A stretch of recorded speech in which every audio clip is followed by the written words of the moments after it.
Greetings, everyone, and thank you once again for stopping by live with the Infidel Guy. I'm your host, Reginald Finley. Well, today I've done it. I told you finally we would have Debate Sunday, and I've been waiting to finally get someone on here to express the other side. I want to hear the other viewpoint. So that's exactly what we will do this evening, and hopefully every Sunday from now on. Well, I have a guest with us, two guests actually with us this evening. I have David Chappie, and his bio can be seen on the page, but he is 24 years old. He's a conservative, born-again Christian. He graduated from the University of Tulsa with a finance degree, and he works currently as a computer programmer. And he states that although he does not believe that he does believe that atheism is a religion, and he talks about how Webster defines religion as any specific system of belief, worship, conduct, etc., often involving a code of ethics and a philosophy, and even uses the example of humanism in his religion. He was specifically proposing that the beliefs of atheists influence their view of truth and fact just as much, if not more, than religious people's beliefs do. I think that every one of us have beliefs, so that kind of goes without question. Also, with us is, and he's been on before, we have Massimo Pigliucci, and he's a professor at the University of Tennessee in the departments of botany and ecology and evolutionary biology. Welcome to the show, gentlemen. Thank you. Okay. Well, David, I guess we can start with your claim. And I really don't know where you would like to start, but I remember one of your things you sent me was Darwin's own conclusions, but I would really like for you to start. How do you define atheism, and why do you consider atheism or non-belief or non-theism a belief system? Well, like I said on there, Webster defines it as any specific set of beliefs. I guess I heard you say later on one of your shows that Webster's isn't right, so that may be true. But in general, it just seems like atheism is just a belief system, even though you should define it as a lack of belief in God, but that still would drive you to certain conclusions and to act certain ways, stuff like that. So maybe not be a formal religion, but in a loose sense, I think define it as religious. Okay. Well, can I object to that, I guess? Okay. There's two problems that I see with that kind of argument. Okay. I really don't necessarily think that a dictionary definition is right or wrong. Dictionary definitions tend to reflect the common use of the term, and if Webster thought that the common use of the term religion included atheism, that's fine. But we should go a little beyond that. For one thing, you can take some different dictionaries and they'll give you different definitions of what a religion is. But most people, I would say, would tell you that a religion has as a fundamental component, does include a belief, some kind of supernatural belief. Now, atheism can be an ideology, which is a broader term, which includes a religion. An ideology is something that you believe in as a matter of principle, essentially regardless of evidence. So from that perspective, atheism, communism, and all religions are all ideologies. So if you want to claim that some forms of atheism are an ideology, I guess I would agree. But the problem with that is that there are at least two substantially different ways of defining an atheist. One is somebody who believes that there is no God, and somebody who is essentially certain that there is no God. I believe that a minority of atheists actually fall into that category. And from that perspective, those people actually do fall on ideology. There's no way that you can prove the inexistence of something. Therefore, they do fall in that ideology. I still don't think they're a religion, but they certainly are an ideology. And as such, they're not that intellectually interesting to me. But the majority of atheists, and certainly the way in which I define atheism, is simply as you said in the beginning, a lack of belief in God. Now, a lack of belief is simply a skeptical position. It's a position that says, look, I don't believe it unless I have good reasons or good evidence to believe it. And in that sense, it seems to be a very reasonable position on an ideology. For one thing, it's a position that is subject to change, because the moment in which I do see an argument or a good evidence change my mind, I would change my mind. Second of all, people are, lack belief in a lot of different things, which you wouldn't consider ideologies or religions. For example, probably most people don't believe in unicorns. They are unicornists, if you like. But you would probably not characterize that as an ideology or as a religion. You just say, well, that's a reasonable position since nobody's ever seen a unicorn. David, could you speak up for me, please, if you could? Yeah, is that better? A little bit more, if you could. You were speaking louder earlier, a little louder. Okay. That's good, thank you. And I generally agree with that, but as far as my position goes about are atheists blinded by faith, of course I'm using that as just a figure of speech.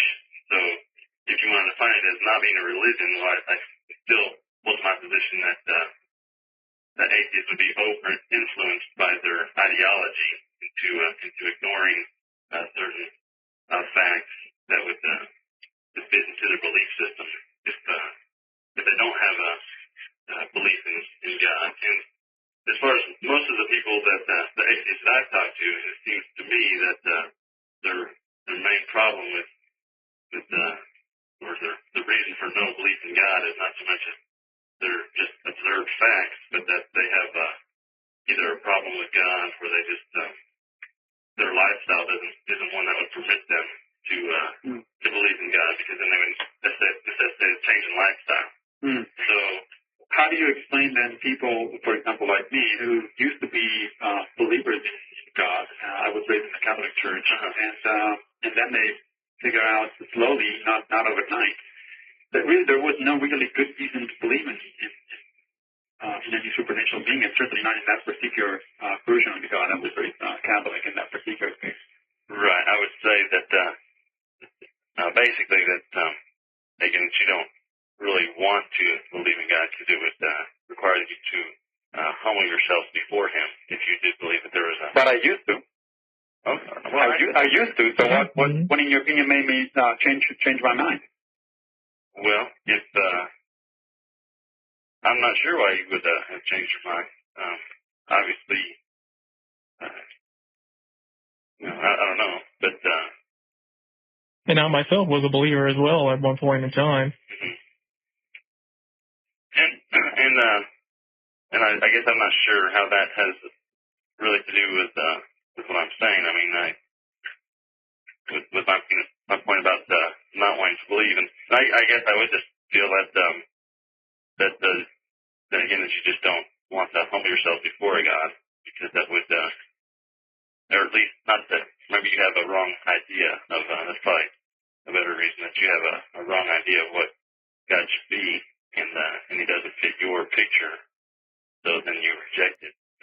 But see, the problem, it seems to me, that instead my picture came afterwards. Not that I had a picture to begin with, and then I decided that God didn't fit in that picture. Is that I had a picture in which God was in it, and I didn't see any reason for following that picture anymore. And I saw no point, or not more than no point, no reason, no evidence, no argument that would keep me that way. So, in a sense, it's the opposite of what you're saying. It's not that I had I started out with a position in which God didn't fit, and therefore I rejected Him. It's quite the opposite. I started out by giving essentially God a pretty good place in my life, because I was brought up in that way. And then, the more I grew up and the more I learned, and the more I started thinking on my own, then the less that picture seems sound. What makes you think that that is a sound picture? What makes you think that there is a God? What makes you think that there is a God? Mm-hmm. Okay, I'll answer that in a sec. But I want to say that maybe I propose that maybe your idea of what you said you had a picture of God beforehand. I would say that was probably not an accurate picture of what the God, at least the God of the Bible. I would. Well, I don't know. The Catholics think that it's a good picture. Well, I understand what I disagree with a lot of what the Catholics believe, because I don't think it's necessarily biblically based. And so, well, of course, that would disagree with your vision for the same reason.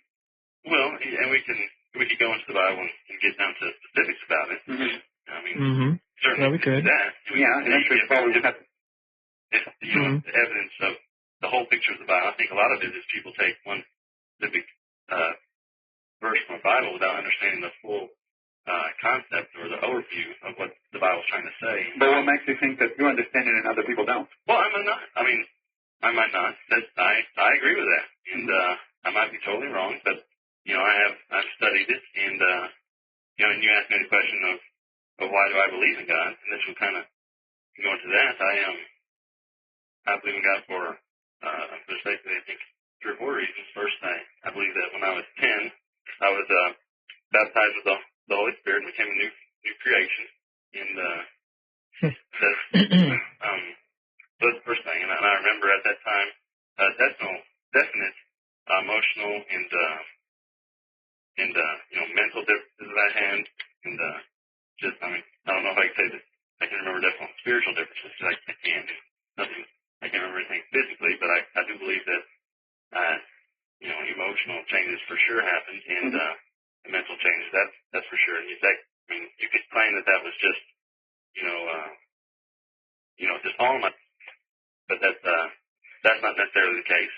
And so that's the first thing. I believe that I did become a new creation, and that's something that is not teach really strongly. The second reason is I believe in the literal creation, and I didn't. That was not my first position either. When I went through junior high and was first taught evolution, I accepted that wholeheartedly, and I even compromised the Bible. I didn't grow up in a Christian home, and so Okay, so I'm sorry, so you say that. I'm taking notes so that I can think about it better. Okay. So the first one is that because you were baptized and you felt an emotional difference and all that. The second one is you believe in a little creation. No, then what? No, the first one was that I was baptized with the Holy Spirit. Yeah. Which is a little bit different than just being baptized. Sure. The second one was I believe in literal creation, and that wasn't. I came to a belief in that, contrary to. And my first position was that I did accept evolution. I rejected a lot of the Bible, and then I later came to the conclusion that the Bible is accurate. The third is I've seen in my own life. I've seen a lot of miracles that I've seen have been evidence that God is alive. He's interacting with me and my family, and I've seen some, albeit not a whole lot, but I've seen a few of those. And then there's also testimonies of people where there's a lot of miracles. If you add up a lot of the testimonies that I've heard with sorry, is the testimony still part of your third reason, or is it your fourth? No, this is my third. Yeah. Okay. Miracles in my life and in others. And I'm sorry, I must interject here real quickly. I'm sorry, David, but I don't know why, but I have this funny feeling here, or it feels as if we're jumping around a lot. You make a claim, but then you jump over to something else. And I know you're just making a synopsis, I understand that, but you're jumping around from point to point, and I really would like some more detail. You claim there are miracles, so let's stop at the miracles and explain exactly what occurred in these miracles. I'd like to know more about what you're talking about. Then you mentioned misinterpretations of the Bible. You stopped there and kept going. Well, let's attack that issue. I mean, it doesn't attack it, but let's talk about that issue and then move on from there. Okay. Well, and I would say the same thing. We haven't even got to the point that we originally came on. Yeah, exactly. That's all I mean, okay. So I'm not trying to avoid. No, I think you're right, but I would like to know the fourth reason briefly, and then we can go back to the beginning. Is that right? Okay, that's fine. Okay. The fourth reason is well, let me just stick to 3 right now. Okay. And then can we start with the first? Okay. You said that you were baptized with the Holy Spirit, right? Which, among other things, brought kind of emotional change and all that. And you said you were 10 years old when that happened, right? Right. Well, you realized that you could have felt all that emotion and be convinced of what was happening to you just because other people were telling you that. Yes. I mean, 10 years old are pretty impressionable. Just because somebody baptizes you, which means somebody does something physical to you and tells you that something else is happening at the same time, right, like the coming of the Holy Spirit, that hardly constitutes a good reason or a proof. It may just be that, well, somebody's telling you that and you believe it. Well, okay.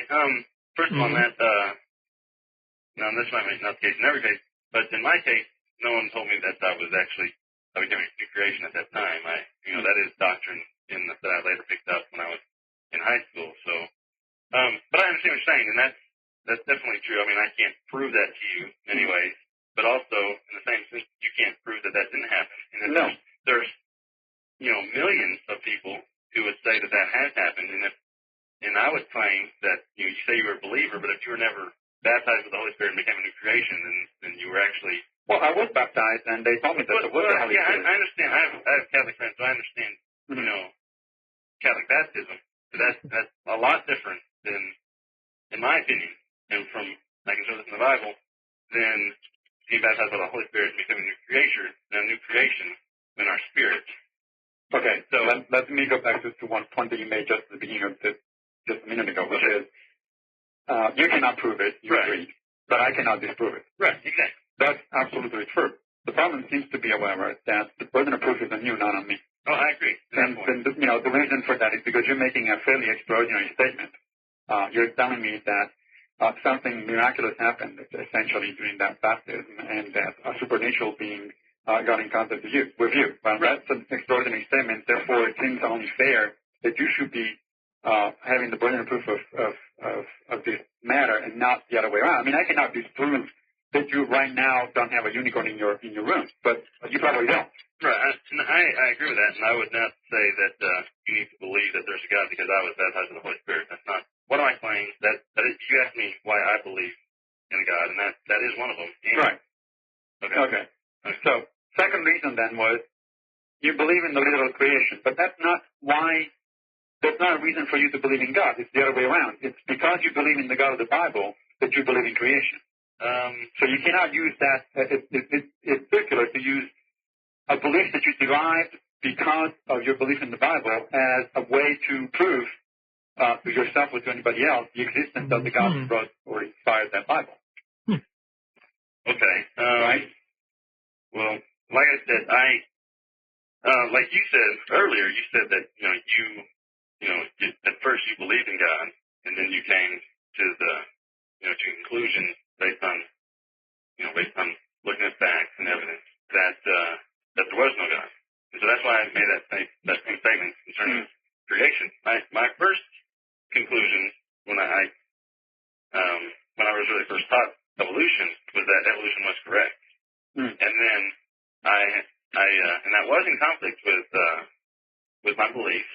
And of course I would have I do admit that I have a biased reason to believe in the creation. I mean, I will admit that. This is part of my claim and why I want to come on here is because I feel like atheists also have a biased reason not to believe and so that's why they will often want to believe in evolution. Yeah, there's a big difference there. For example, I didn't become an atheist because I believed in evolution. In fact, I became an atheist before I ever heard of or studied evolutionary biology. Okay, but I would say it doesn't work the same way that you claim works for you. There is a non sequitur there. You're saying, well, if you were shown evidence that creation was in fact happen, that evolution didn't happen, would that make you change your position on atheism? If I were shown that evolution did not happen, right. Well, if I were shown that evolution did not happen, the first thing that I would do is to look for another scientific explanation of the diversity of life on Earth. Okay. If you, on the other hand, were actually able to show me that the creation happened, meaning that there was a supernatural entity behind the diversity of life on Earth, yeah, of course I would change from atheist to believe. I'm an atheist, but I'm a fool. Oh, okay, but we'll go back to what you said. If you were shown that evolution did not happen, yeah, then you would look for another explanation. Right. But isn't that a logical thing to do? No, that is a logical thing to do. But what other explanation could there be? Well, before 1859, that is before Darwin published The Origin of Species, there was no explanation for the diversity of life on Earth other than creationism. So what I could tell you is that... Well, before that, didn't a lot of people believe in spontaneous generation, just that life... Yeah, but they believed that there was the hand of God. Yeah, you're right. They did believe in spontaneous generation, but they thought that God had something to do with it.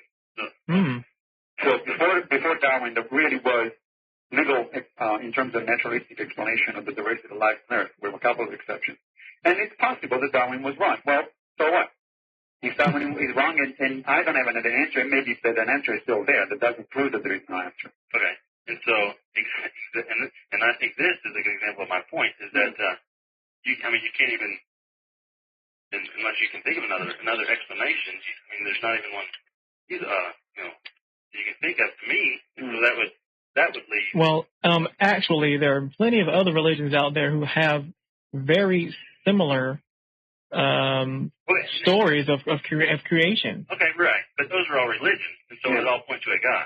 Yeah, but you seem to be thinking that if that you're going to win by default, that if evolution is proven wrong, which, by the way, I don't see any reason why it would. I don't see the evidence on that side. But let's assume even for the moment that evolution will be proven wrong eventually. To me, that's simply just another scientific theory that it seemed good at one point, and it was. Well, other scientific theories have gone down that way. Newtonian physics seemed pretty good for a couple of centuries, and then it went down when Einstein came up with his new ideas. But you don't win by default. It's not that if evolution falls, you automatically embrace creation. You need to present positive evidence on your side. And where is the evidence on your side? Okay, well, we can go into that too. Yeah. But just to comment again, I think that this is an example of what my point are atheists blinded by faith, because if you cannot think of another logical reason, then to me you would need to then that would you should deduce that it was creation. No, that's what I'm disagreeing. Let me give you an example. But see, and this it's not based on observation. It's based on what you believe. You don't believe in God. No, absolutely not. I'm sorry, I disagree.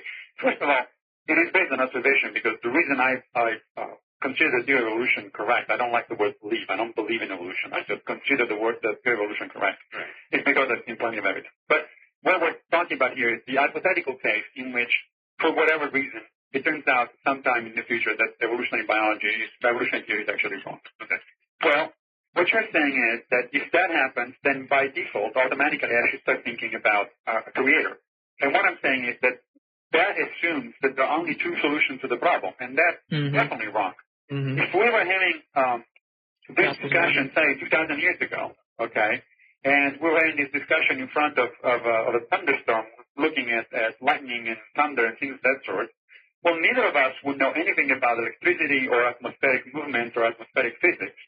And therefore, you could use the same argument and say, look, you don't know what's causing that thunder, so it must have been God that is, angry with us. Right. There's no other explanation. Wrong. Right. It's just that at the time we didn't have any other explanation for it, so I would have to tell you, no, I think it's a natural phenomenon, but I don't know what it is. Okay. Does that make sense? I understand what you're saying, but I don't think that you're fully understanding what I'm saying. Okay. I'm not. Try again. Okay. I'm not saying that just the fact that evolution doesn't, if it was turned out wrong, that would automatically prove that there was a God. Okay. I would say that one. I would say that would be strong evidence, though. Of what? Of that. If there is no other plausible explanation. Why? Because you say it's based on observation and on rational thinking. If you can't even think of another explanation rationally, that would be the. But isn't that a little bit on the intellectually arrogant? I just showed you an example in which 2,000 years ago you would not have had any good explanation. Well, yes, for a natural phenomenon. We'd have the Bible 2,000 years ago. Yeah, but the Bible wasn't explaining thunder and lightning, was it? Oh no. Okay. But you said so. 2,000 years ago, right? 2,000 we didn't know anything about thunder and lightning, and according to your exact reason, if you were using your exact reasoning 2,000 years ago, you would have had to conclude that because of lightning and thunder, there was a God. And you would be wrong, because the actual answer was, no, it is a natural phenomenon. It's just that 2,000 years ago, we didn't know what it was. And in fact, we didn't know what it was for another almost 2,000 years. It took Michel Faraday last century to figure out what exactly causes thunder and lightning and how lightning is reproducible under laboratory conditions. So it took, 2,000 years to get to that point. Right. So, but you're saying that just because Hey, David, I hope you have a notepad. You have a notepad out? Yeah. Okay. This is jumping around. Yeah. Okay. Well, basically, David, what I'm hearing is that you made the, I don't want to make any assertions here, but you made the claim that there would have to be, basically, like Massimo stated, you left us only two options, and there's really a multitude of options for the origins of man and or the universe. So there's many more different explanations. Right. So we just can't. So why would someone ascribe to a God belief just because someone finds some other principle either unintelligible or not able to understand it? That's not really reasonable to me to automatically jump to a supernatural event just because even if I did not ascribe to the theory of evolution, that I automatically jump to the supernatural. Right. But we would need to take into account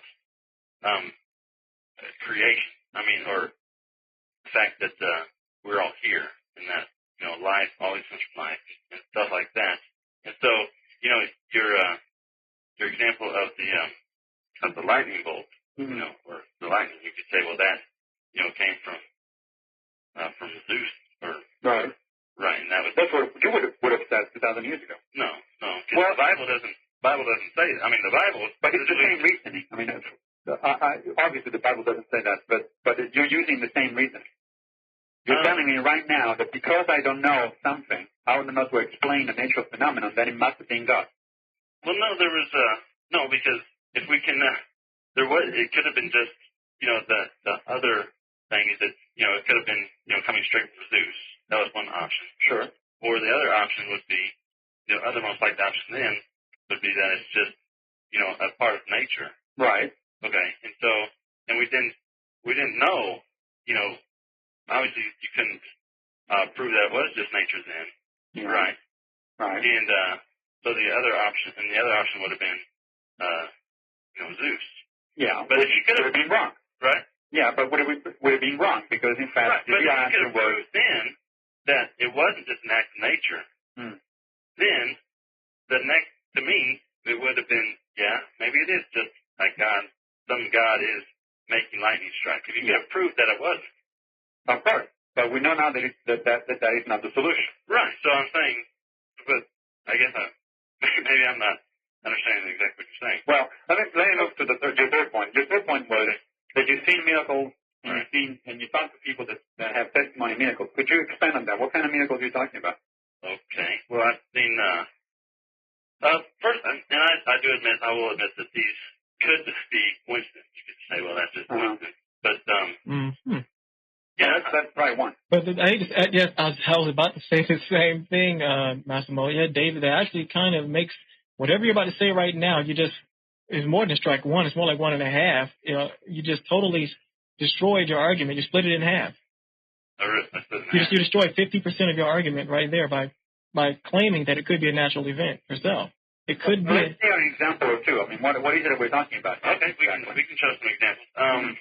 In my life, one of the first ones where I really think God did supernaturally come in and intervene was one time when I was 18 and I hurt my back really bad. And I couldn't move.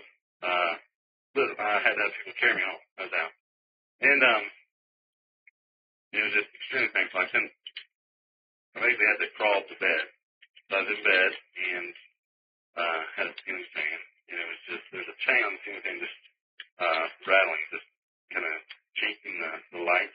Mm-hmm. And it was, I couldn't sleep because of that. I couldn't even go to sleep. So I just prayed, Lord, make that stop. And just immediately it stopped, just like that. And I went to sleep. Now the next night, my back healed and I went back to bed. And sure enough, that stupid chain was rattling again. So then I prayed. But see, this is where I think you guys have a bad picture of what God's to do. And I was like, there's that dumb chain again. So I prayed, Lord, make that stop. And it didn't stop.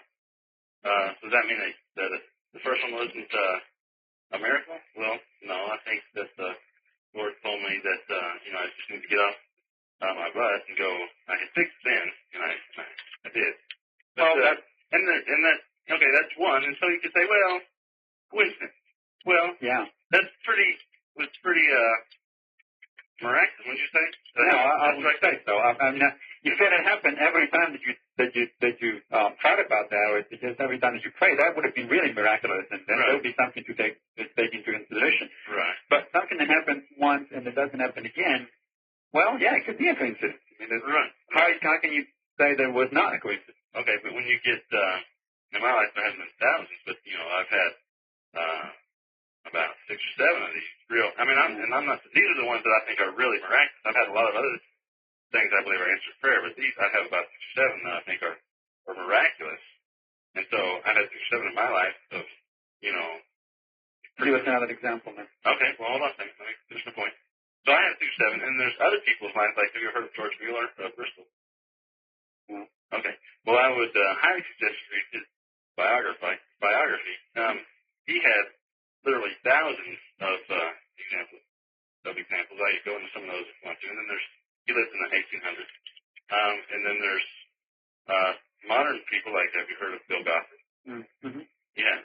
Go ahead. Anyways, he has, lots of stories. And I think the atheists, and this is another, I was going to bring this up, but another place where you will choose to ignore these, and these are.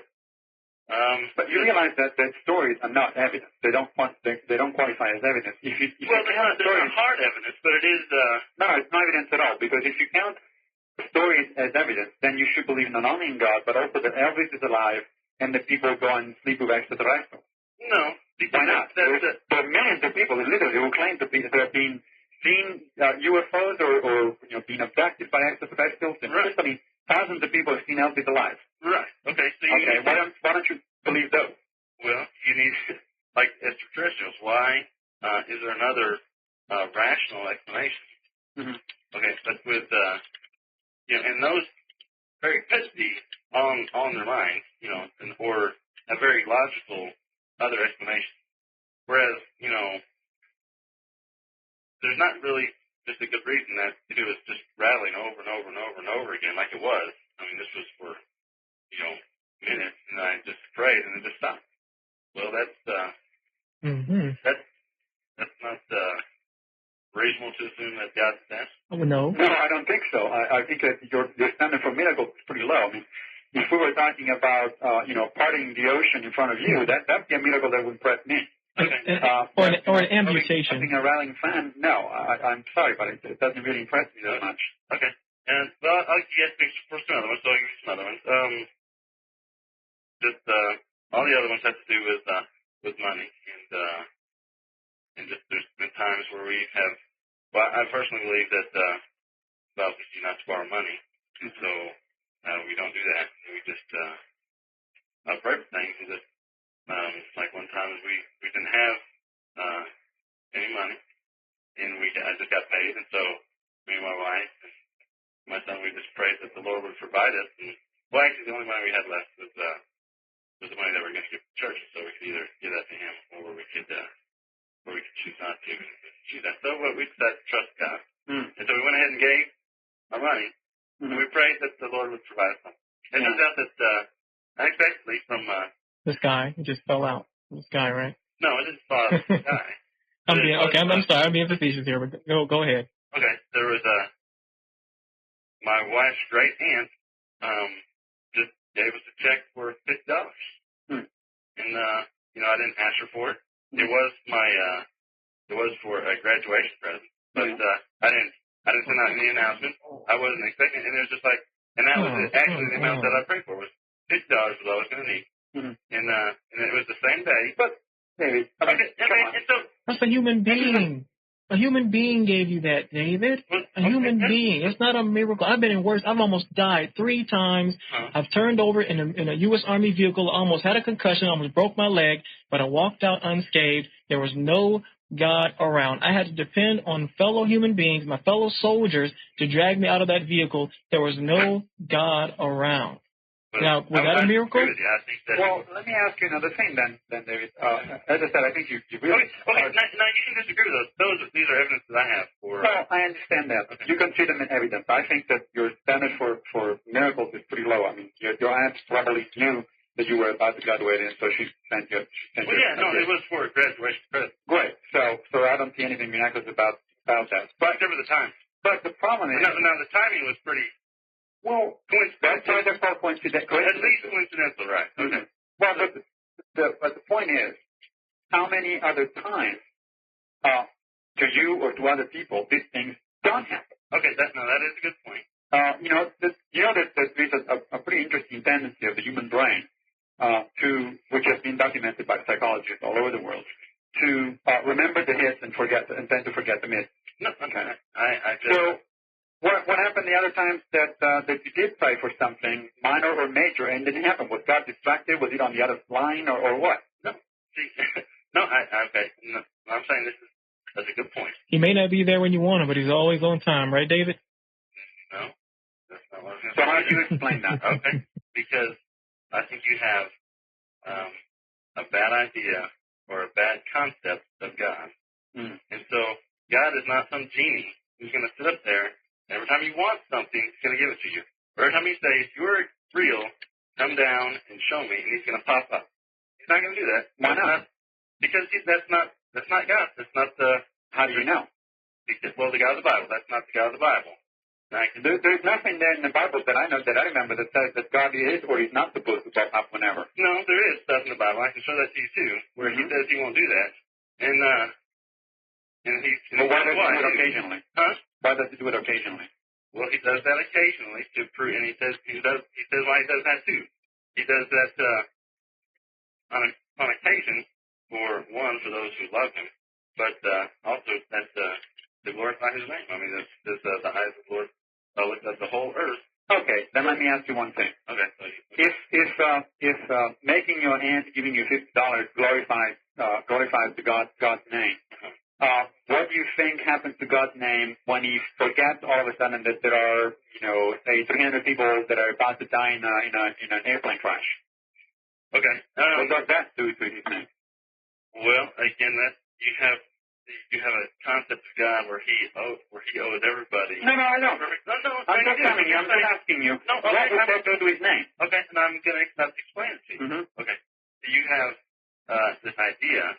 David, I'm sorry, but I'm sorry, I must interject, but that's why Massimo interjected, because you're telling him what he has an idea of, and you were wrong. So he's trying to tell you that you were wrong, but you're still going to go right back and try again to tell him what he what idea he has about something. Let me rephrase that. The common opinion of God. Mm-hmm. Is that better? Yeah, sure. Okay. All right. I'm sorry about that. That's okay. The common opinion of God, and this is why I also believe this. The common opinion of God is that he owes everybody, a happy life, 70 years, and that, any sudden death, like if a 2-year-old dies, God could have stopped that, and therefore he's evil if he does. And that he owes people, that we deserve a good life on this earth, where that's not the picture of that's presented in the Bible. And then God doesn't owe us anything. In fact, Jesus talked about that too. He talked about how it's in Luke, they come up to him and say, did you hear about I think it was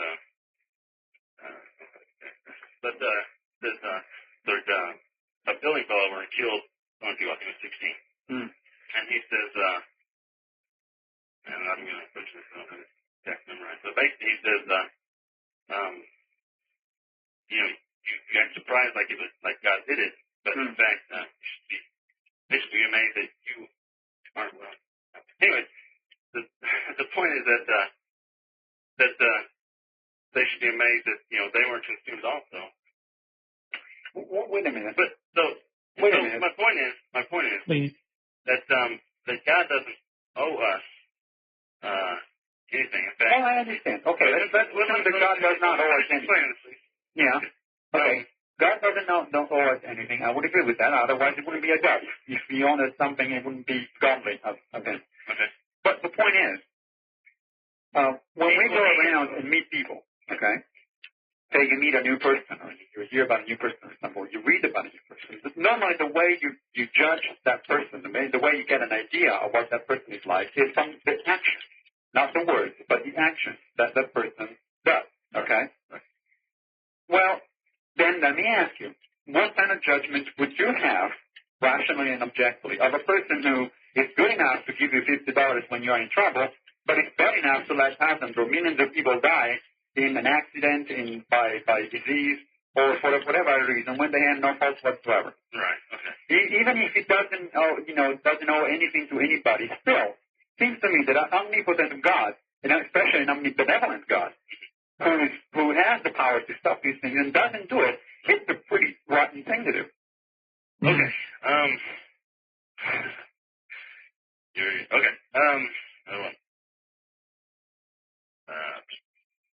We have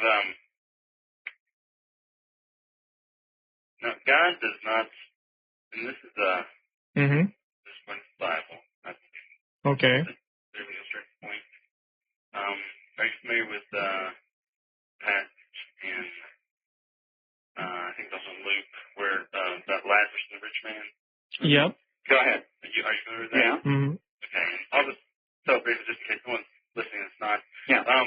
It's basically there's Lazarus is a beggar and a rich man. They both died, and Lazarus goes to paradise, and the rich man goes to hell. And he says, he asks for just a touch of water on his tongue, and I think it's Abraham who's with him, or said, no, can't have that. And he said, well, let me at least go back to my family and warn them, so that they won't come here also.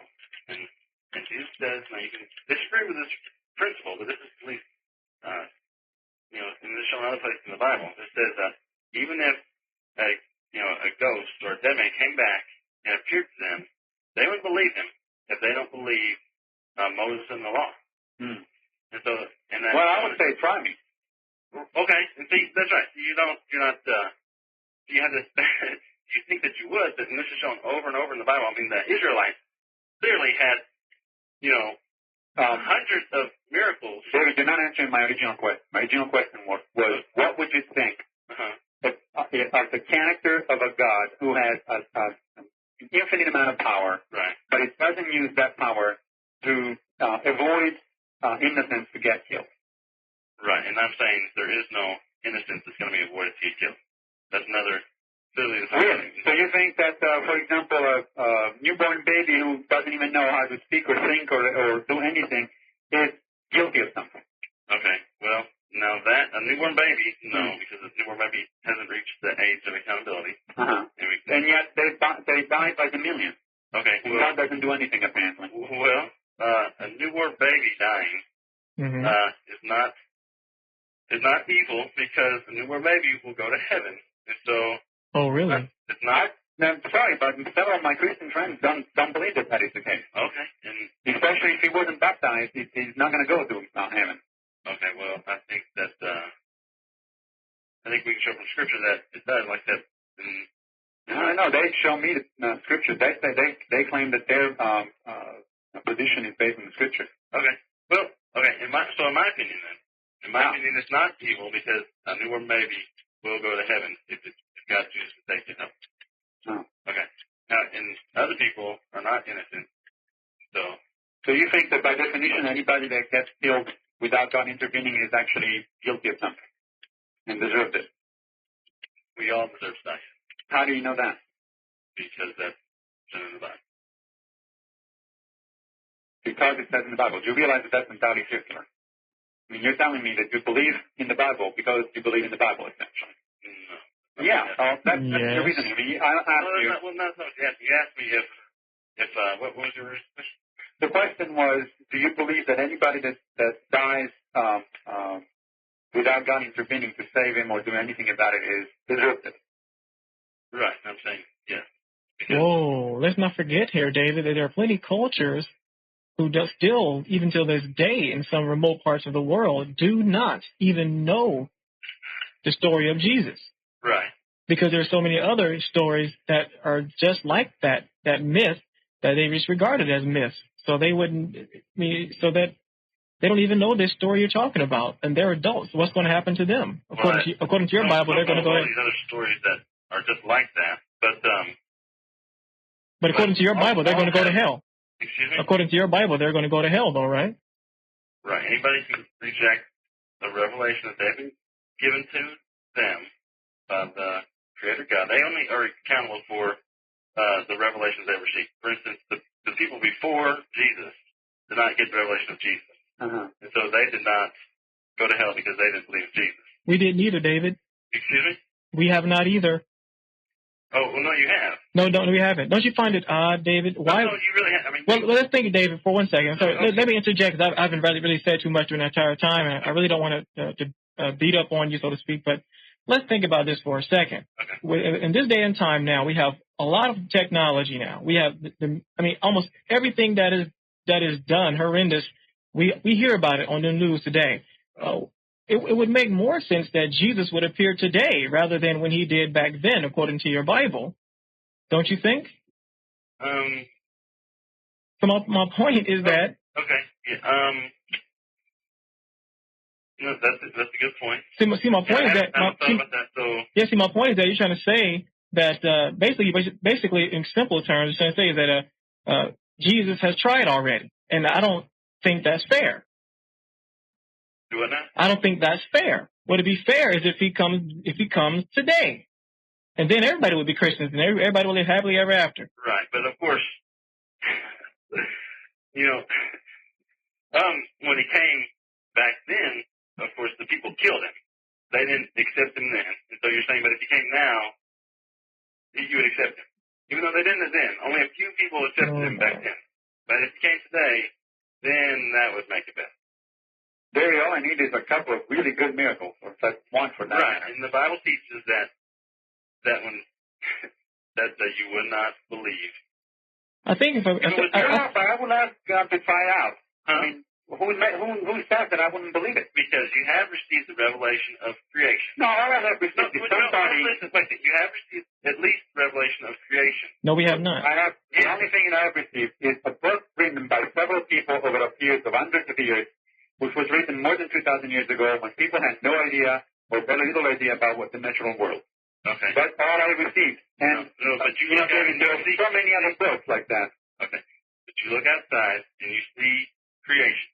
No, I look outside and I see a world. Okay. Look outside and you see a world. Uh-huh. And we know that that life always comes from life. And no, we don't know that either, actually. Who told you that? Okay, well, all the evidence points to that life only comes from life. We never have an example anywhere that life comes from something else other than life. We also don't have any examples that, stars are born, but that's probably true. We don't have any, there's plenty of things that we cannot observe directly, David, but that you can deduce in a reasonable way. What I'm saying is that what you're deducing doesn't sound reasonable. It's supernatural, right. And I say that it is reasonable. To the point where you're being blinded by the fact that you don't want to believe. Okay. And actually, you can say that that's not significant. Creation is significant, but almost every civilization that has ever existed has believed in some supernatural being. That's right. And so what does that prove? Well, that proves to me, or maybe not prove it, that's strong evidence that there's something either in us or in the world that would point to that. Yeah, and I can tell you what it is. Ignorance. There is a natural tendency in human beings, which is a very good thing most of the time, to try to explain the phenomena that they manifest, that they observe. There is a very high premium in nature for being able to understand what's going on in the world, okay? Because if you understand what's going on in the world, then you can predict it, and maybe you can even change it. So every species on Earth, as a matter of fact, every species of animals, certainly, and including humans, try to manipulate their own environment, and in order to manipulate their environment, they have to understand it to some extent. Now, human beings happen to be very good in understanding their environment, okay, because they have a pretty sophisticated way of thinking about things. Now, the way they do it normally is to try to explain, to give a causal explanation to things. So try to come up with an explanation of how exactly is it that something happens. Now, that works very well most of the time. Mm-hmm. Unfortunately, from time to time, we cannot come up with an explanation simply because we're limited human beings, and sometimes either we don't have all the facts, or we don't have, it's difficult to get or impossible to get the relevant information. Sometimes there are things that we just don't understand. Well, unfortunately, our brain is made in a way, and there is plenty of evidence from research in neurobiology that shows this, that we need to have an explanation. It's just, we feel much better, if we have an explanation, no matter what that explanation is. Even if it is a bizarre explanation that makes no sense whatsoever, we still feel compelled to get an explanation for anything that we observe. So the reason why a lot of people, especially historically, believed in a supernatural being is because a lot of people did not have a good explanation for a lot of natural phenomena that they were observing. And the most natural explanation other than a natural phenomenon was somebody like them, only much bigger and much more powerful. That's why so many people believe in God. For that reason, David, a lot of people believe in astrology. Astrology has been demonstrated over and over not to work. People have done actually research on it. They compared the predictions of tons of astrologers for tons of individuals, and they demonstrated there is no statistical association whatsoever between the predictions and the reality. And yet people are believing in it. And you know why? Because of the same reason. Because people need an explanation for anything that they do. And if they don't know better, then whatever explanation fits the bill is okay, including astrology, religion, and whatever other things, parapsychological phenomena, what else. In fantasy, is it? The good belief in a God is better than somebody's belief in astrology or somebody else's belief in, alien beings coming to town and having sex with human beings. Where is the evidence? That's so true. So say the question one more time. I'm sorry, me? Or just that last, why is my explanation better than... why is your explanation any better than, or your belief any better or any more valid than somebody believing in astrology or somebody believing in another god? I think unicorns, for that matter. Unicorns, anything, yeah. Okay.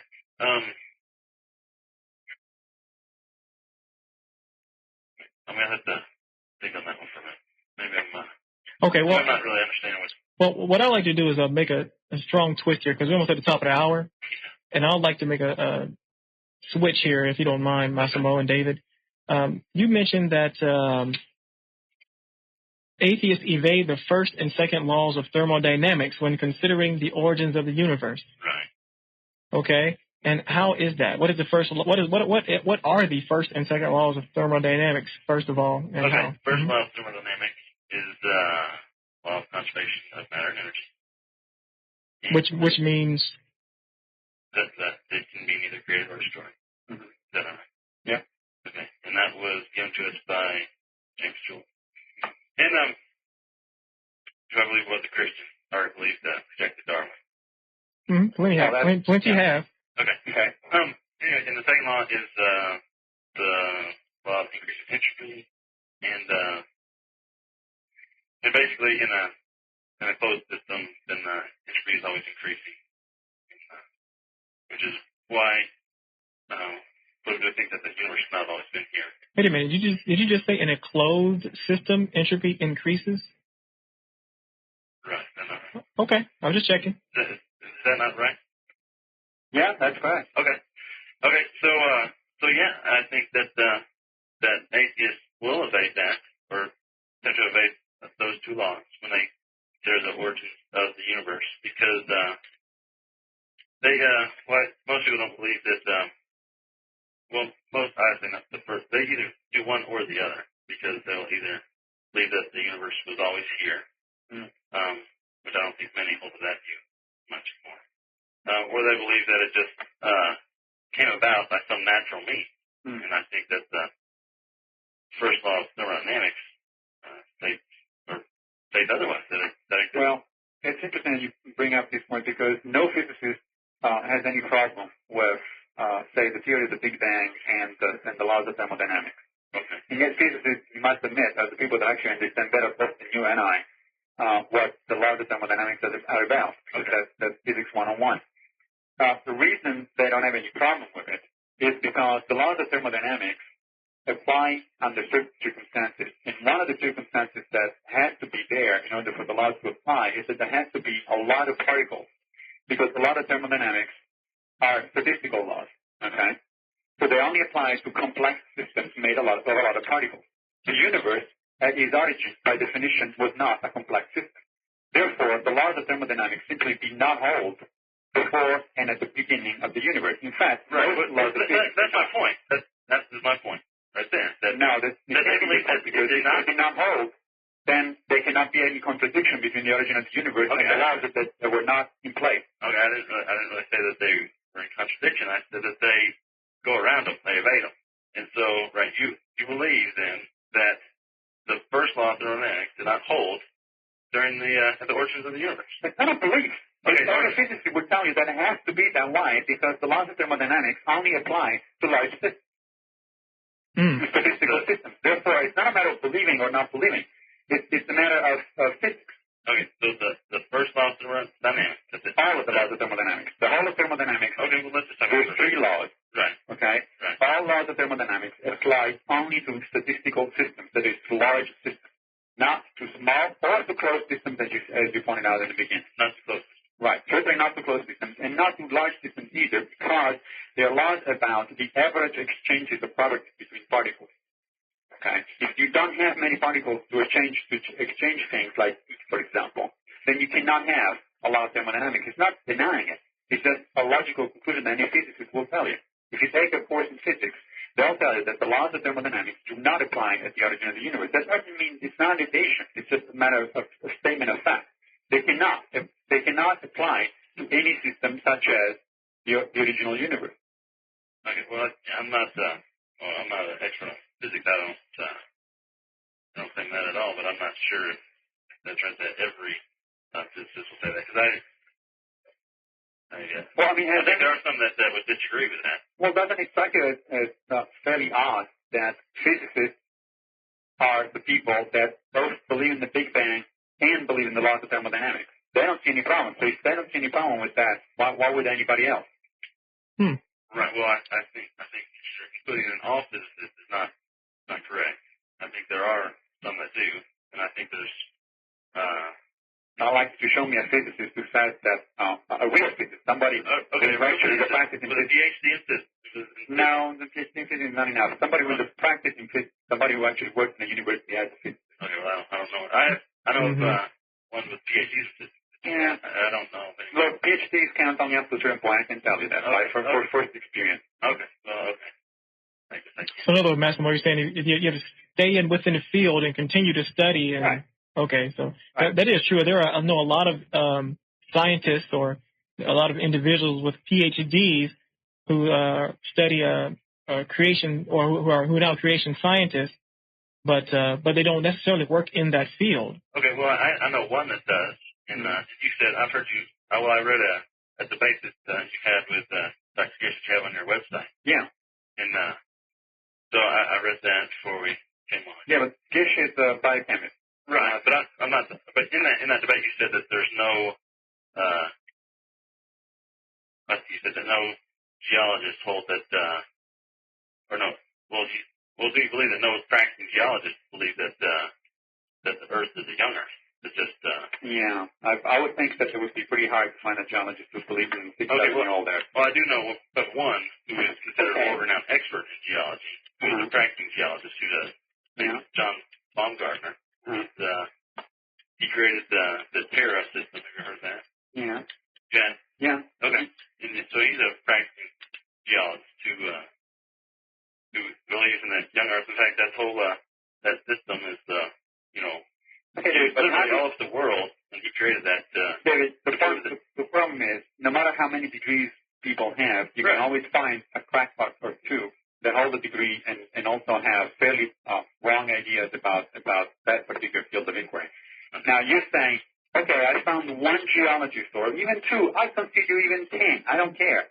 Geologists who believe that the Earth is 6,000 years old. Okay, how do you explain the literally tens of thousands of professional geologists who don't? Okay, and it's just, You think it's just a matter of opinion? Most of them hold to the Big Bang. I'd say most of them are not Christian, and so they don't believe. Oh, I disagree. I know I have many colleagues who are geologists, or in fact even evolutionary biologists, and they're Christian. That's true. So that argument goes out the window right there. Okay, that's a major misconception, by the way, of a lot of fundamentalist Christians. They think that anybody who disagrees with them is not a Christian. Mm-hmm. And that's a pretty dangerous position to come up with, because I can show you, as I said, thousands of colleagues, thousands of people around the world who are Christians, consider themselves Christians, right? And I have no reason to believe that they're not, or that that they're lying to me.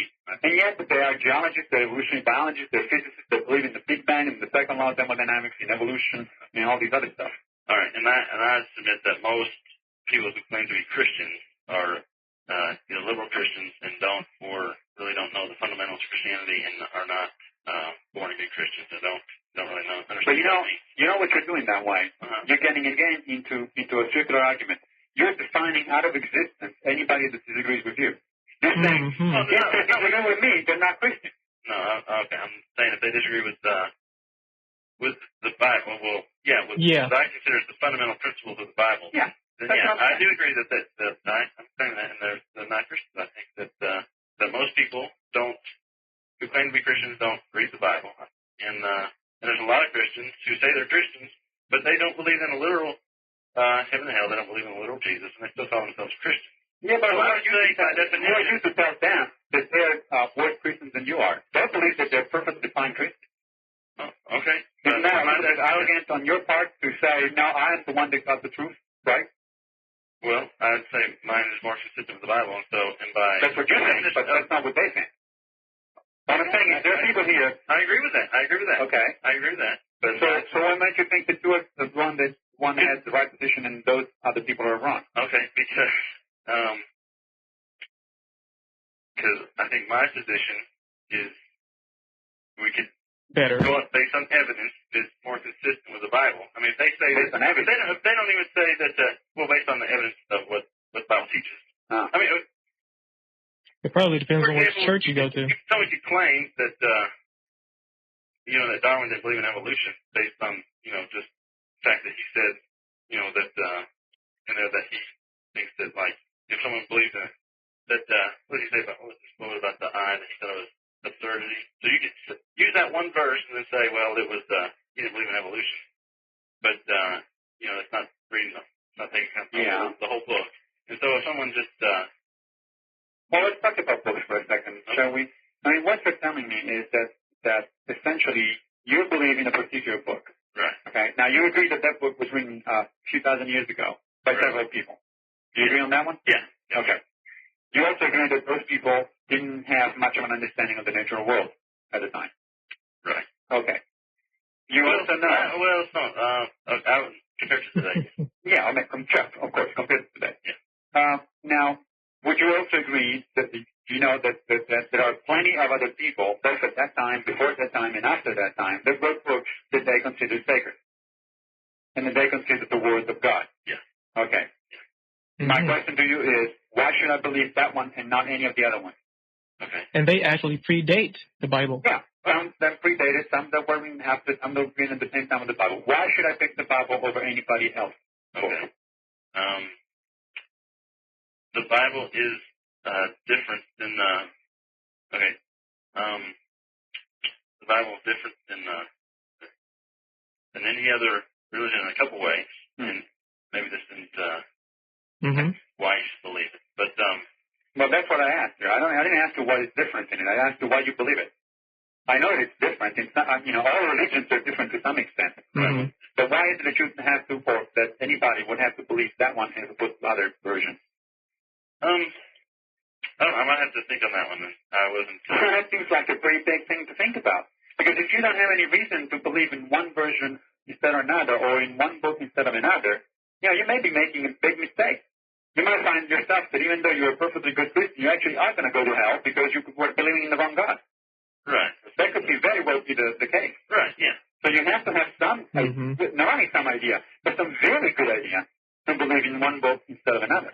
That's a very good point, Massimo, because many of the Bibles, many of the books that now make up what are the Bible, or there's so many different versions, but they were just thrown together from many various sources over a long period of time. Yeah. So you're right. It would be the Christian would have to concern themselves with wondering, wait a minute, but is this the right book, or is it the right belief system? But I think what ends up happening in many cases, and correct me if I'm wrong, David, the Christian would have to actually just simply turn to the argument for personal experience at that point. Because, I mean, I think that the Bible has been proven to be a work of fiction over and over again. Of course, I mean, I think that the Bible is about 15% true. I'll give it that much. But historical events in the Bible that are, more or less happen the way they happen. Mm-hmm. That's true for almost every other so-called sacred text. So that's not a reason to go for one over another. And the reason that I believe that the Bible is so strongly is because of the just things like divine wisdom that you can find all through there. And oh, wait a minute. I beg to disagree. I think that there are some other texts, sacred texts, in which I don't believe either, which show a lot more wisdom than the Bible. You realize, of course, that the Bible, God in several places says that it's okay to go out there and slaughter people. It is okay to go there and kill women and their children if they belong to another tribe. You think that's wisdom? That's hardly the definition of wisdom. No, I don't think that it teaches that, no. Oh, I think it does. And if you want to send me, I'll send you the exact passages. Excuse me? I'll send you the exact passages of the Bible where it says that. Oh, no, it says there are passages where, God instructs people to go do that. But of course. That's very different from a teaching that says it's okay to do that. I don't know. If God, who is a omnipowerful being, right, tells me to do something, that sounds pretty good to me. I would have to do it. Right. Okay. And there's certain circumstances, especially just the Old Testament Jews, where they went in and they cleared out the land of Canaan, and that was judgment against those people. And it was clearly not a. What about those women and their unborn children? What was the judgment against them? Okay. Well, we already talked about the young children, but the women were the women were the same thing. Those whole nations were an abomination to the Lord. They had just because they were different. They're an abomination to the Lord. Now, if you're going to criticize the Bible, you got to go by what the Bible says. Okay. If you're going to criticize it internally, then you got to go by what it says. Look at the whole picture. Okay. You can't just say, just like I point out with the Darwin thing, you can't just take one little point and then say, well, that applies to the whole thing. Explain to me what is the wisdom in killing the unborn babies just because they belong to the enemy. No, they were reproach to God. They were sacrificing their babies. Their ball was this, that religion was, they would put the kids to the fire and kill them and all that stuff. And now, I'm not talking about God in the Bible telling his people that it's okay to go out there and kill the unborn babies, women of the enemy. There are passages in the Bible in which that is written, and you think that's wisdom? Are you talking about something other than where just the whole story is where God instructed the nation of Israel to go basically destroy the land that falling in heaven? Oh, several lands. Are you talking about something other than that? No, there's several examples of that kind, right? Several cases. Right. Okay. Yeah. That was just because that nation was, like I said, just more horrific nation, and they. But what about the unborn children? The unborn children cannot be horrific by definition. Okay, and it's not. They're not unjust to take an unborn child to heaven. That's not unjust. For God to decide that He wants to bring an unborn innocent child to heaven, that is not. But it doesn't say in the Bible that those unborn children did go to heaven. Mm. No, I think it does. No, I don't think so at all. I think it does. No, that's a good point. It doesn't. It doesn't. That's a good point. It really doesn't. No, it really does. You may not know it, but it does. It talks about how there was not, until the law came in, there was not death. And so until somebody can, it's kind of subjective, but... until the law came in, exactly. Can I propose an alternative explanation for why you believe in the Bible? Okay, yes. I think that the more likely reason you believe in the Bible is simply because you were raised in a country, in a time, in a family, in which it's okay and it's a good thing and it's encouraged to believe in the Bible. If you were raised in China, for example, you would probably be a Buddhist or a Confucianist. Right. And if you were born in India, you would be something else. And guess what? If you were born in Rome, Italy, like I was, you'd probably be a Catholic at this point. Right. Okay. Well, doesn't that make you think? Okay, that is a good point, but that's not always true. I've heard of Well, of course. testimonies of people where they have, without even having heard anything about Jesus, never have had any gospel share with them at all, in any way whatsoever, have become Christians. How can you become a Christian without having heard of Okay, that is their testimony. I've heard it. Now you can disagree. Well, as I said making it up. before, Huh? as I said to you before, I've heard people giving testimonies that they've seen God with life, but I still don't believe them. Okay. Well, I'm telling you. And what is the difference? The difference is that's consistent with the Bible. Okay. Yeah. So, and Elvis. but the Bible is just a written book, a book written by somebody thousands of years ago. So why is it consistent with the Bible? How can you explain people saying that they became? I mean, living in an Islamic nation, in an Islamic country, not having even they're closed, very close to the gospel. They don't let foreign missionaries over there. Yeah. And I've heard testimonies of I've heard one person from an Islamic country, one person from China, where they became a Christian, and they called themselves a Christian, and they had never heard any witness of. Oh, please! I'm sorry. I just don't believe that person. That's impossible. You cannot be something, David, right. if you've never heard of it. That's my point. You choose to disbelieve that. No, David, it's just a matter of it's not a matter of disbelieving or choosing to disbelieve. It's a matter of using a little bit of common sense. First of all, okay. Well, I think it's a matter of that you don't want to believe in a God because you have a bad idea. You think that God should be some loving genie instead of. He should be. Well, why not? Because he is love, but he's also just. Well, as I said, I don't consider killing babies justice. No. I don't consider killing somebody who, even somebody who stole something. Why the heck would that person have to go to hell? Okay, and it's not just a matter of just they stole something. It's because when the fall came, when sin entered in, then after that we were totally separated from God. And you're telling me that's another example of a gross injustice. You're telling me that billions of people are suffering because of what Adam and Eve did 4,000 years ago? You call that justice? No, it's not just their one sin and they didn't ever do anything. That's when sin entered and they do their own sin, but they're despicable. That's a biblical teaching, so you can disagree with that, but David. What happened with God will not punish the sins of others? Whatever happened to that? Isn't that in the book of Ezekiel, I believe? He won't do That should have also pertained to the Garden of Eden incident as well, shouldn't it have? No. Why not? We were passed on a sin nature since we were sons of Adam, and we're all sinners, and we're all separated from God. And the story is not about a God who's coming down. You still missed the point, David. People to hell. It's about a God who's coming to save people who are going to hell. See, you still missed the point, David. That's a punishment. Huh? That's a punishment. According to what you're telling me, that is a punishment. Being separated from something that is supposed to be so good based on the actions of someone else, that's still a punishment. This is based on your own actions. Isn't that how disease and pain entered the world, David? So it's not of my own actions. How does what happen? Isn't that how disease and pain enter the world? Isn't that how, according to the biblical mythology, that thanks to Adam and Eve, women have birthing pains now, and that's how disease entered the world? And that exists before children are even born. So right, that's how. I don't know. I want to hear the pain part, but I would consider disease came after that, and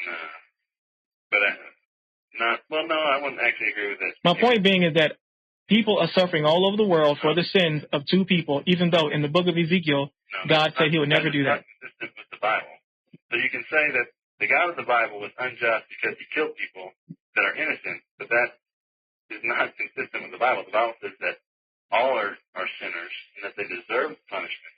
Ooh. The story is about a guy who's coming to try to save as many as he can. Well, punishment. You mentioned punishment. What do you mean by punishment? You're talking about hell, right? Yeah. That's not a punishment. It's not a punishment?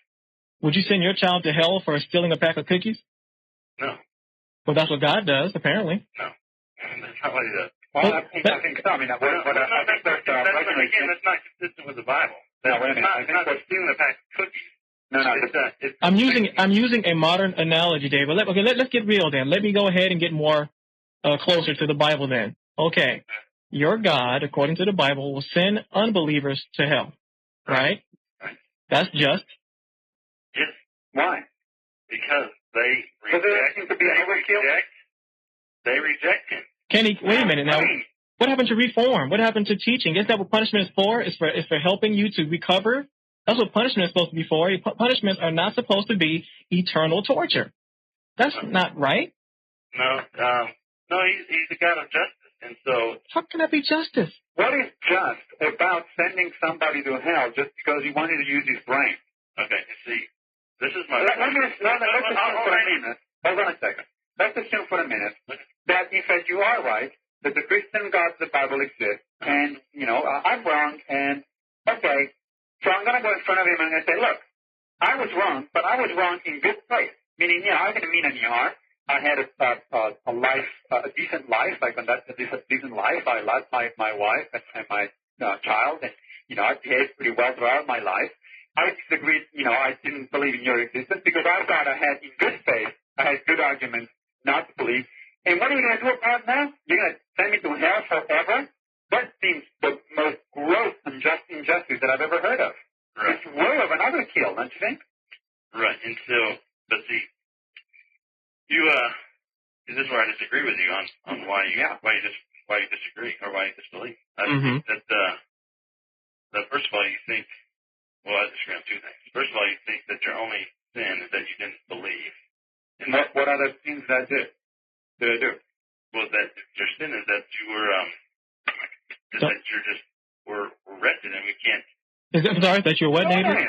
You don't know me. I'm not wretched. No, we are all. See, David, that's just my point. You just contradicted yourself. Once again, earlier I mentioned to you that we are being punished for the sins of others, even though we did not do anything, and you told me that I was incorrect. But now, what you're saying right now is a direct mirror of what I said earlier. How's that? That is exactly what. Do you know what you just said, David? Yeah. I guess I'm not following you, so maybe not. Say that again. You just said we are lowly. We are, what did you say, wretch? Is that the word you utilized? Wretch. Yeah, wretch. Oh, okay. Well, you just put some. Vile sinners, how's that? I'm sorry? Vile sinner, how's that? Okay, so. In what sense am I a vile sinner other than the fact that I don't believe in God? You said that there were distinct things. You said that not believing in God was not all. You said I was a wretched sinner for other reasons. Well, like what? What did I do? That's my point. See, exactly. Then you went. That's the point, David. Then you went back, and then basically you're going back to the Bible again. And I don't know if you're trying to avoid it or not, but really, as you know, it all stems from what Adam and Eve did. Really, that's what you're trying to say, right?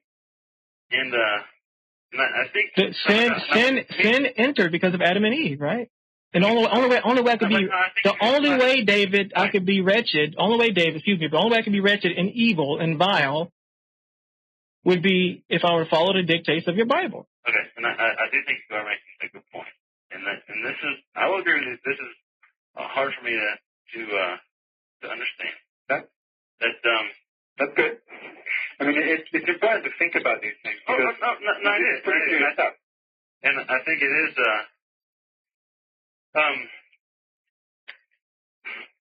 It's the fact that that sin, entered the world, and then through Adam and Eve, and now we're all sinners because of that. And how does that follow? Let's stop there right for a second. How does that follow? Just because Adam and Eve were sinners, right. How does that follow that then everybody else is a sinner? Right, because we're sons of Adam. So does your son? Do you have sons or daughters? Yeah. How do you? Are your sons doing exactly what you're doing just because you're doing it? No, but okay. See, when man sinned, he became Adam, or when Adam and Eve sinned, they became separate from God. And he could have just zapped them right there. Which would have been more merciful, actually. Yeah. If we never existed, we wouldn't care, would we? But I'm sorry, but go ahead. And I will admit that is something that I have not really seen a good answer from the Bible, but I think it's I think there's other things that outweigh that. But just the fact. Now wait a minute. If you say the whole, you're being vague. Let's talk about some other things that do outweigh the objections that you said. You honestly said that you had to think about a couple of things, and I appreciate that. Now, it seems to me that those couple of things, which are essentially the existence of things that seem to be very unjust, such as killing babies that are unborn, sending 8 days to hell just because they don't believe, and all these other things. No, I don't think they're God killing babies that are unborn or something. Why not? Because they're going to heaven. How do you know? According to the Bible. No, they don't. Yeah, they do. No, they don't. There's plenty of very good Christians who believe that if you are not baptized, even if you were an unborn baby or a just born baby or whatever, you're not going to go to heaven. I don't. So I would have to say that the Bible is at least unclear on the point. Because there's, literally hundreds of millions of people who disagree with you. Reading the same document that you do. So obviously God didn't speak his mind very clearly on that point. Okay, I might, say it's not totally clear. Okay, I'll agree with you on that. Okay, gentlemen, we have, I don't want to beat that point to death. If you have a good point, feel free to speak your mind at this point, but we only have 10 minutes left. Okay. And in the show, I extended it 30 more minutes because this was pretty interesting here. Yeah, I would like to tag on a few other topics that you mentioned earlier, David. Okay. You mentioned some specifics that you wanted to talk about with Darwin's own conclusions. Right. And also evolutionist creation of a gap theory. Yeah, and I said gap there, I meant the punctuality. Okay. Let's talk about that. Darwin's own. Let's hear David first. Go ahead, David. Okay, let's talk about Darwin's conclusion. Yeah. And my point was that atheists are blinded by faith, right? And so, well, no, I would disagree, but go ahead. Huh? I would disagree. I don't think it's right, but go ahead. Okay, well, that's the whole point that I was trying to show. Darwin was an atheist, right? Well, actually, Darwin he just started out as a Christian, and he ended up as essentially an agnostic. I don't think he ever used the word atheist. Okay, well, that's okay. Well, okay. Agnostic. Mm-hmm. But, to me, I think that's the point. The thing that he didn't believe in God, or he had... By the end of his life, yeah. Okay, right. And so he had this theory of evolution. No, hold it. Okay, natural selection. The third word there, it doesn't follow, because when Darwin started to propose the theory of evolution, he was a Christian, he was believing in God. So it's not that the theory of evolution has done anything to do with Darwin's deconversion. What actually put out Darwin's mind was the fact that one of his daughters died very young for no apparent reason whatsoever, suffering quite a bit, and he couldn't figure out that a good God would allow that to happen. That's what really started Darwin thinking critically about religion. Okay, so it's got nothing to do with evolution. Darwin wasn't an atheist at the time of... No, he was not an atheist. That's documented. If you read his biography... Okay, I didn't know that. So I guess that would be a good point. Because my point was that there were things that he didn't... he writes, the problems with his... anyway, that he wasn't an atheist. Okay, so that's... Okay, and the next point was punctuated equilibria. Right. And what does that mean? That is the theory or the hypothesis, I don't know. I don't know what kind of name that's when you give it yet. But that basically that the mechanism for evolution, or for the way I've read it, that for the mechanisms for macroevolution happen very quickly, and so does not show up in the fossil record. That well, that is that pretty close? No, that's not what scientific group actually agree with that. You might want to check some biology books on the theory of planetary equilibrium. But essentially, in a nutshell, the theory of planetary equilibrium, which was proposed in 1972 by Stephen Gould and Niles Eldredge, said that often, not always, but often, changes in the fossil record occur much more rapidly than it was thought before. Now, what we're talking about is in the fossil record. So we're talking about geologically fast changes. Right. Now, a geologically fast change is something that happens over hundreds of thousands of years as opposed to tens of millions of years. Right. Okay? Right. And so, now, okay. Then that is not a problem for the Darwinian theory of evolution. In fact, both Stephen Gould and Niles Eldredge, the originator of the theory of planetary equilibrium, are evolutionary biologists, and they have no problem with Darwin. Right. And the reason for that is because Darwinian theory is really about explaining what happens over the course of a few generations. Hundreds of thousands of generations is a lot of time. And a lot of change can happen in hundreds of thousands of generations. So all that really Gould and Eldredge did was to point out that the assertion of Darwin, that Darwin made in 1859, that things have to occur gradually, should be taken not literally, but with a grain of salt, because gradually depends on the time scale. If the time scale is millions of years, well, a lot of things can happen in that amount of time. So it doesn't always have to take millions of years. It can take hundreds of thousands of years. Right. Okay, so that's what is today considered pretty good point, but a fairly minor variation on the major theory of evolution. So why is that a problem? Okay, and the reason I believe in that is because the fossil record, I believe, according to them, shows stasis and not speciation. Generally speaking. I think. I'm sorry, say that again? The fossil record shows stasis and not speciation. Yeah. Is that not true? Yeah. Stasis means that for some time, certain species don't change significantly over a period of time. Yeah. Right. That's right, like sharks. Some like many species of sharks. Right. Exactly. Right. Okay. Yeah. So what is the problem with that? So basically, you're not seeing the quick didn't have to. slow changing like you would expect to. No, well, depends on the environment, doesn't it, Massimo? Yeah, but that's a misconception. The theory of evolution doesn't say that change has to happen all the time, every time, to every species. That's right. Right. Okay. Only if the environment changes, then if the environment changes significantly, then species have essentially two options. Either they go extinct because they cannot keep up with the change, or they change themselves. That is, they evolve. Okay. Well, in the case of, let's take sharks, for example. In the case of sharks, one of the reasons probably sharks haven't changed for a long period of time, and in this case, we're talking hundreds of millions of years, is because, A, the environment of sharks has not changed that much. They live in a fairly constant environment, okay? And B, because sharks were already exceedingly good at doing what they're doing. That is, they're almost first killing machines. So what do you want to change in them? Once a natural selection has achieved an organism that is exceedingly good at what it does, which is essentially a surviving. In this case, surviving by being a predator, a high-level predator in a marine environment. Well, then there's nowhere else to go. I mean, it's not that natural selection and evolution change just for the sake of change. Unless their environment, Massimo, changes drastically, correct? Right. Okay.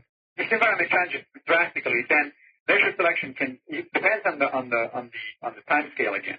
The environment changes drastically over a very, very short period of time. Say, for example, a meteorite strikes the Earth and creates, lowers the temperature worldwide by several degrees. That's a sudden change in the environment, and there is absolutely nothing that natural selection can do because it requires time to recover from that kind of catastrophe. So the only option there is you either survive because you're lucky or you go extinct. That's what happened to the dinosaurs.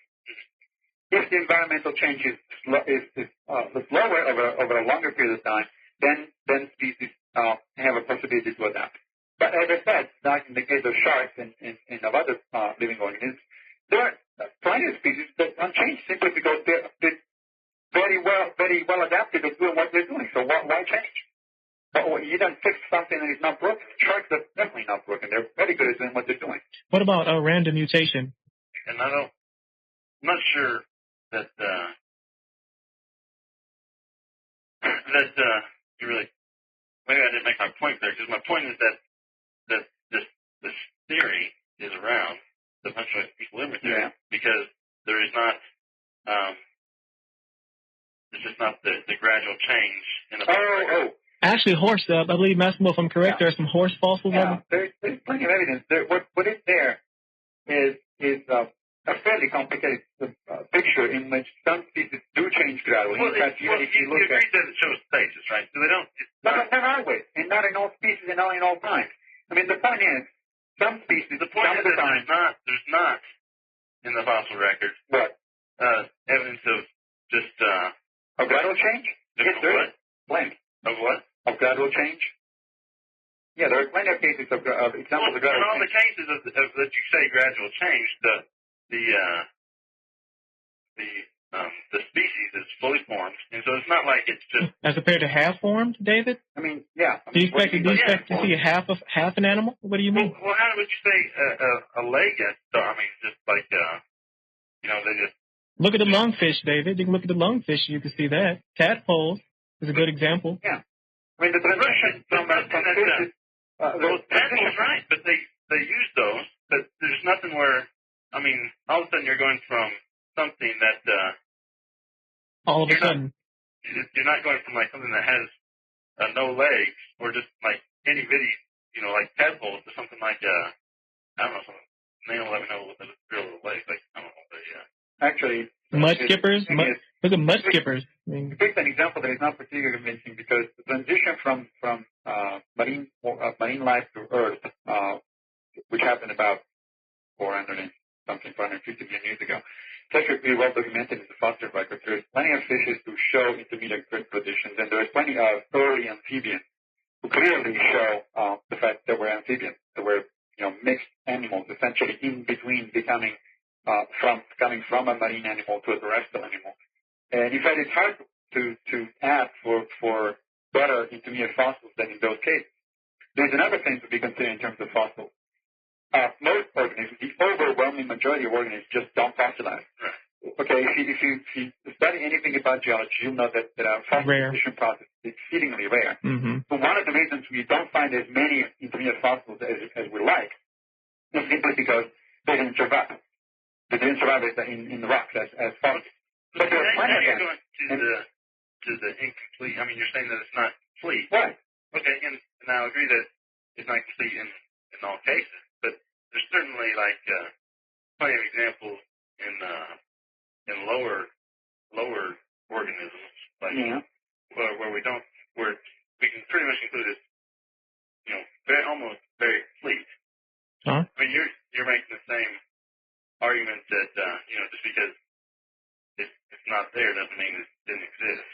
I mean that's not that's what you're criticizing me for. No, here's okay. No, my argument is the point is that my argument is a little different from that. Hold on a second. I'm not just saying that just because you don't see it doesn't mean it wasn't there. That would be an argument, I suppose, but that would be a weak argument. What I'm saying is two things. A, we do have very good reasons for why a lot of intermediate fossils are not there. I mean, we know something. It's not that we're just making it up as an excuse. We know how the fossilization process works. And so it's an expectation of the fossilization record. It's an expectation of what we know about geology that you do find very few fossils. So it's not like making up an explanation. It's a lot more sophisticated than that. The other thing is, on the other hand, we do have quite a bit of intermediate fossils in a lot of cases. And how do you explain those? Well, they could just as easily be created organisms. Oh, yeah, sure. God could have created the world, yesterday, as far as I know, and he planted memories in our brains to make us think that, in fact, there was something before that. Well, why would you do that? Right. Well, okay, yeah, you could argue that, but there's that's what you're arguing. No, what I'm saying is that, to me, and this was really the reason that I the main thing on why I disagree with evolution is because, we can't go back and test it. We can't know for certain what happened. We can look at evidence, and the evidence should show us. That's true. Right. But science is not about certainty. Science is about, reasonable hypothesis. Right. Okay. Yeah. And so it's reasonable to assume that if the methods that proposed are natural selection and mutation. Those, right? Yeah. And mutations at best have to be very slow. I mean, you can't. I mean, surely you don't believe that huge mutations would just occur. No, right. Right. So that it would need to be very slow. And so the fact that the depends on what you mean by very slow, but okay, the mutations occur. Okay, mutations. I mean, you're not going to have, just an animal just like a dinosaur. You think that birds came from those just appear with feathers. Oh no, of course. Right. Okay. Yeah. Right. And so the fact that the fossils don't show this slow change. But as in most cases, no, because in most cases it's stasis. But as I'm agree with telling you, me there. They do show it in a lot of cases. How do you explain those? But in most cases, those can be explained just as easily with creation. But anything can be explained by creation because you can make a lot of arbitrary hypotheses. That's the problem with creation. You can always say, well, those cases are because God changed his mind, and instead of putting one organism here and one organism there, put a bunch of them in a gradual series. Well, how did he do that? Okay. Well, I think that hold on, let me finish my point, and then I'll go to that. That you brought up the geology in why they're in series, right? So we'll go back to that in a second. You finish my point. Yeah. But anyway, so like I said, the best evidence for what happened to me is the fossil record. And this is nice. That's why I disagree with it. And then if the fossils show stasis for the most part, where they're not showing changes, then to me, that just shows that it didn't happen. And so you can say, well, in a few cases it did. But see, this is my point where people have not, it's not that they're questioning evolution, they just have created a new theory where you won't see it because it happened too fast. Now that's not a very logical explanation to me. But that's not what they're doing. I mean, they're not saying that. I don't think you've been reading books by evolutionary biologists.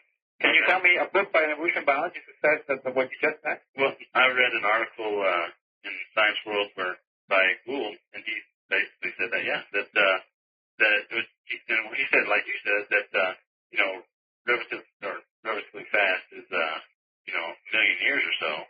But actually, that's an excuse for why it's not there. I mean, you're ignoring the evidence that it's not there and saying, well, now we have a theory of why it won't show up because it happened quickly, even though the means for which of evolution proposed are not quick process.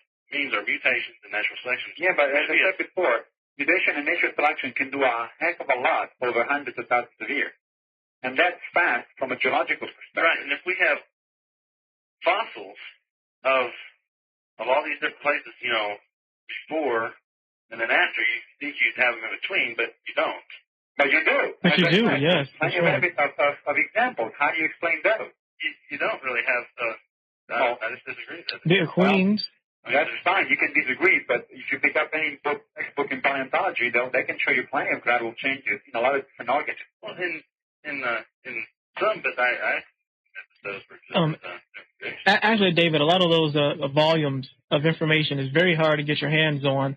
You have a lot of top-notch evolutionary biologists sitting on a lot of that stuff, and paleontologists, etc. Maybe Massimo would agree that there are volumes and volumes and volumes of books written on the evolution of one species, and they're out there. Right. And they're pretty detailed. And I would say that there's a lot of people who are really disagreeing about the disagreement about the fossil record and what it clearly shows and stuff like that. And that's my point, that it's not based so much on observation as that evolution is a fact, and so we're going to propose this theory that fits what we see. David, I'm sorry, but detectives utilize the exact same techniques just about. Yeah, you seem to have an idea of science that is a little bit far from what the actual process is. And I'm afraid that, unfortunately, scientists are in part to blame for it because we do a terrible job at explaining what science is. Most people have this idea that science is essentially a body of knowledge, an unchangeable body of knowledge, and that and then it's about truth and all that stuff. Science is not about truth. Science is about reasonable hypotheses, reasonable ways of explaining things, okay, based on natural processes. It always changes, so fortunately we keep learning things, okay? And the more we learn, the more we come up with better explanations of what's going on. The question is, if you don't buy that explanation, you are totally free, obviously, not to buy any particular explanation. I'm sure there is plenty of scientific theories that we accept now that are going to turn to be wrong, 10 years down the road, 50 years down the road, or 100 years down the road. That has happened before, so I don't see why it wouldn't happen again. The question that I would ask you is, why do you reject all of that, the good part and bad part, and instead believe in a single book that somebody wrote 3,000 years ago without knowing anything about the universe? And that's what baffles me. Okay, because you can question any particular scientific theory, and we can be in a discussion on any particular scientific theory for hours and hours, and ultimately I can tell you, look, you may be right.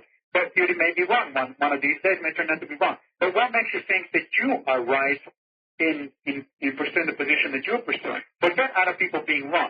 What makes you think that you are right? Okay, right. Okay. And the reason I don't reject all of science because I don't do that, but I do. Well, you're pretty close. Huh? You're pretty close. Do you believe in a 6,000 years old there? Yeah. Well, right there, you essentially rejected all modern science. Geology. You want me to show you why? Look. Okay. You obviously rejected geology because geologists agree by and large that Earth is about 4.5 billion years ago. Right. We didn't go back to that, but a lot of times. Hold on a minute. I was going to show you that you rejected all of science. You reject biology because evolutionary biologists will tell you that evolution takes a lot more than 6,000 years old. So you said 2 down. You reject physics because the main reason we know that the Earth is 4.5 billion years old is because of radioactive dating, which are based on basic principles of physics. So you don't accept those either. As a consequence of that, you probably don't accept that the universe is billions of years old, and therefore you're going to reject astronomy. Now, also those radioactive decays that we're talking about and the basis of which geologists measure their rocks are based on fundamental chemistry. So here we go. You rejected all at once: biology, geology, astronomy, physics, and chemistry. Tell me what's left. No, I don't reject all those. Well, you do. I reject specific theory that does have aspects of all those. But these are fundamental theories. These are the theories that define modern science. Yeah, David, what he's saying is by you rejecting. Evolution is not the theory that defines modern science. Evolution is the theory that defines modern biology. The old Earth is one of the theories that define modern geology. The radioactive decay is one of the theories that define fundamental theories that define modern physics.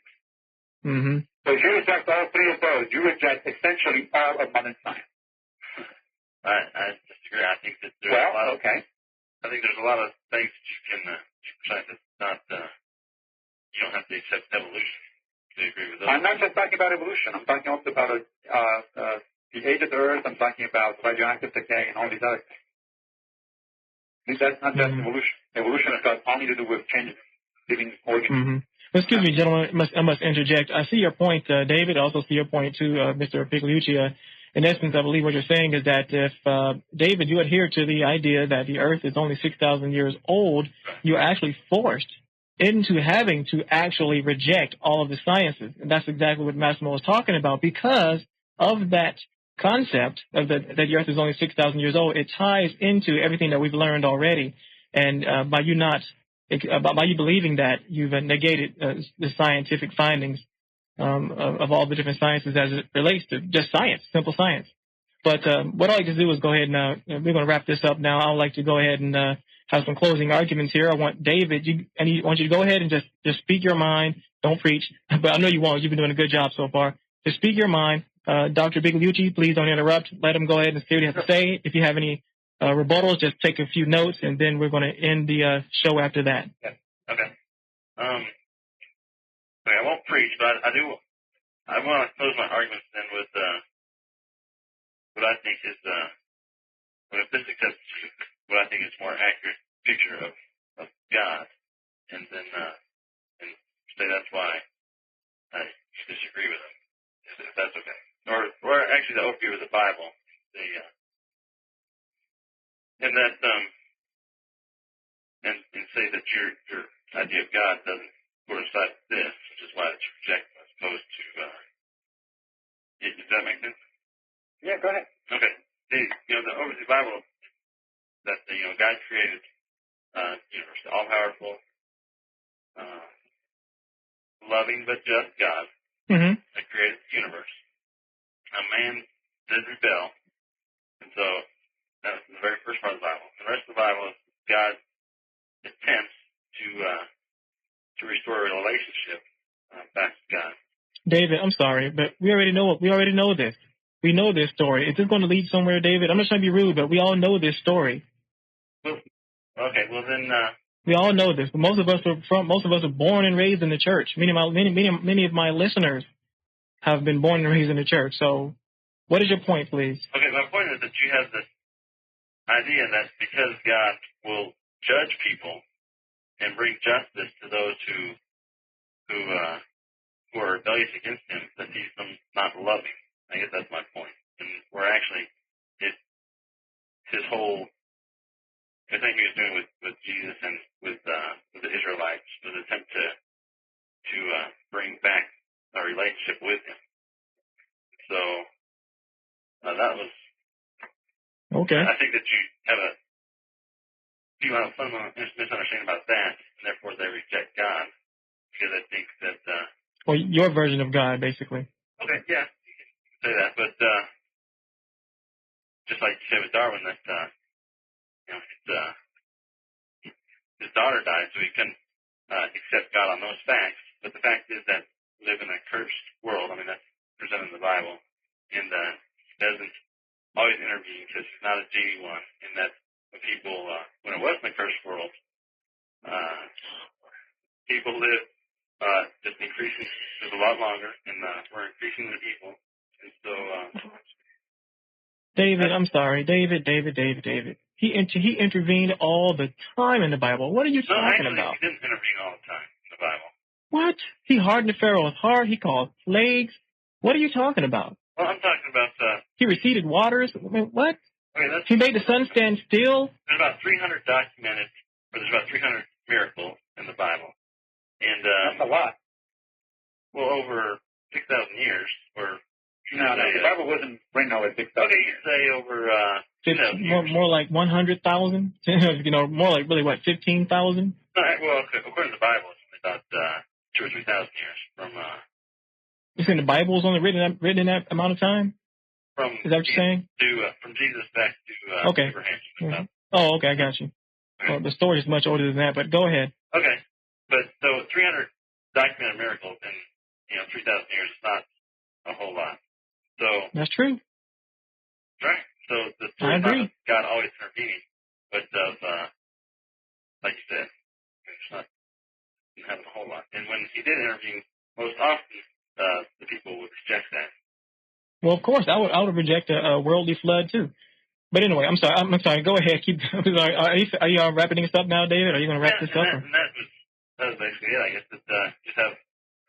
In other words, our perception, and all in all, David, our perception of God, the Christian God, is just really all wrong. If we open up our hearts and humble ourselves to the Lord, we will find Him in due time. I think that if you would read with an open mind from the beginning and see what it's actually trying to do without, that you would see that it actually is loving, because you keep on insisting that it's not a loving God. Well, He did create evil, by the way. No, I think that's a mystery. Isaiah 45:7. Yeah, and I think if you look at the Hebrew word for evil is ra. It is in Hebrew. For evil, I think that's a figure of speech. I think if you look at I just told you, the Hebrew word for evil is ra. Okay, and I understand what that passage is saying. Do you understand? Are you familiar with that passage? Yes, I am. Okay, he's calling. It doesn't matter what it doesn't matter, David. It's what he said. It's what he said. People can use figures of speech. And that's what he's doing. If you look at this is God talking, by the way. Now He said, "I create the light and the darkness. I create good and evil. I, the Lord God, do all these things." Isaiah 45:7. He didn't say good and evil. See, that's where you're wrong. He says the Hebrew word for evil is ra. It is in the ancient Hebrew before the King James version of the Bible was even written. Right. It says peace. He said, "I create peace and evil." And he's talking about. Oh boy. He's talking about. It still doesn't matter. My point was that He creates evil, David. That's what I was trying to tell you. Right, and that's not true. You just said it yourself, David. No, I'm saying it was a figure of speech. Okay, never mind. Okay. Mr. Massimo Pigliucci, take it away. Okay. Well, since you asked for some concluding remarks, I guess I'll give you my version of what happened here. I think that the picture that you get of God out of the Bible is that of an arrogant, vengeful, unjust, and vain supernatural being, which can be backed up by plenty of quotations from the Bible itself.